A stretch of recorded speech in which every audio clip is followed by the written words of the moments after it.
ബിസ്മില്ലാഹിർ റഹ്മാനിർ റഹീം. ഫഇൻ അജസ്ത അനിൽ ഖിയാമി ബിഹഖി ദീനിക്, നിന്റെ ദീനി ബാധ്യത നിർവഹിക്കുവാൻ നീ അശക്തനായാൽ, മഅ മുഖാലതത്തിന്നാസ്, ജനങ്ങളോട് സഹവസിച്ച് ജീവിക്കുമ്പോൾ, വകുന്ത ലാ തസ്ലമു, നീ രക്ഷപ്പെടാത്തവനാവുകയും ചെയ്താൽ, ജനങ്ങളെ കൂടെ ജീവിക്കുമ്പോൾ എനിക്ക് രക്ഷപ്പെടാൻ കഴിയില്ലാന്ന് തോന്നുകയാണെങ്കിൽ, ഫൽ ഉസ്ലത്തു ഔലാ ബിക്, നിന്നിൽ ഏറ്റവും അർഹമായത് ഏകാന്ത ജീവിതമാണ്. ഫഅലൈക ബിഹ, അതുകൊണ്ട് അപ്പോൾ നീ ഏകാന്തവാസം വിഷയമാക്കണം.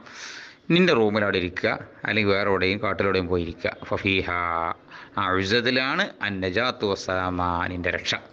ഫൈൻകാനത്തിൽ വസാവിസു, ഇനി പൈശാചിക ദുർബോധനമാണെങ്കിൽ, ഫിൽ ഉസ്ലത്തി, ഇങ്ങനെ ഏകാന്തവാസത്തിലിരിക്കുമ്പോൾ, തുജാദിബുക്കാൻ, എന്നെ വലിക്കുന്നതാണെങ്കിൽ, ഇലാ മാല എറലല്ലാഹ്, അള്ളാഹ്ക്ക് ഇഷ്ടമില്ലാത്തതിലേക്ക് വലിക്കുന്നുവെങ്കിൽ, ഒറ്റയ്ക്ക് ഇരിക്കുമ്പോൾ തെറ്റിട്ടുണ്ടെങ്കിൽ, ഫലം തക്കതിർ എനിക്ക് കഴിയുന്നുമില്ലെങ്കിൽ, അല്ല കംഇഹ, ആ ദുർബോധനത്തിനെ പിഴുത് കളയാൻ എനിക്ക് കഴിയുന്നുമില്ലെങ്കിൽ, ബി വലായിഫിൽ ഇബാദാത്തി, ചിട്ടയായ ചില ഈ ഇബാദത്തുകളെ കൊണ്ട് എന്ത് ചെയ്യാൻ കഴിയില്ല, ഒഴിവാക്കാൻ കഴിയുന്നില്ലെങ്കിൽ, ഫലൈക്ക ഭിന്നവും, ഉറക്കത്തിന് വിഷയമാക്കണം. പോയി ഉറങ്ങിക്കോ, എന്നാലും ഹറം ചെയ്യൂലല്ലോ.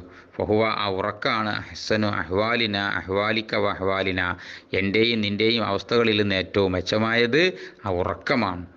ഇതാ അജസ്ന അനിൽ ഒനീമത്തി, യുദ്ധത്തിൻ്റെ വേളയിൽ ശത്രുക്കളുടെ ഒഴിച്ചിടുന്ന ഒനീമത സ്വത്തിന് നമ്മൾ അശക്തനായി കഴിഞ്ഞാൽ, ഫറലീന, നമ്മൾ സാധാരണ പൊരുത്തപ്പെടുമല്ലോ, ബി സലാമത്തി, തടി രക്ഷപ്പെട്ട് കിട്ടൽ കൊണ്ട്, ഫിൽ അസീമത്തി, തോറ്റോടുന്നതിൽ.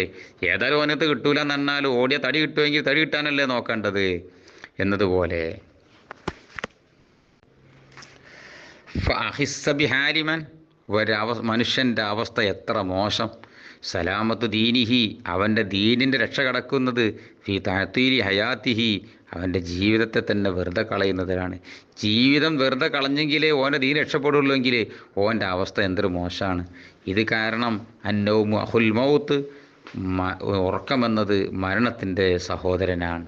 വഹുവ, ഈ ഉറക്കം എന്ന് പറഞ്ഞാൽ തഅ്തീലുൻ ലിൽ ഹയാത്ത്, ജീവിതത്തെ വെറുതെ കളയാൻ അർത്ഥം. വൽത്തിഹാക്കും ബിൽ ജമാദാത്ത്, നിർജീവികളോട് ചേരുക എന്നാണ് അർത്ഥം. ആ പരിപാടി എന്തൊരു മോശമാണ്. ഫഅലം ദാലിക്, ഞാൻ ഈ പറഞ്ഞതൊക്കെ നീ മനസ്സിലാക്കിക്കോ. തുവഫഖ്, എന്നാൽ നിനക്ക് തൗഫീഖ് നൽകപ്പെടും ഇൻഷാ അല്ലാഹു തആല.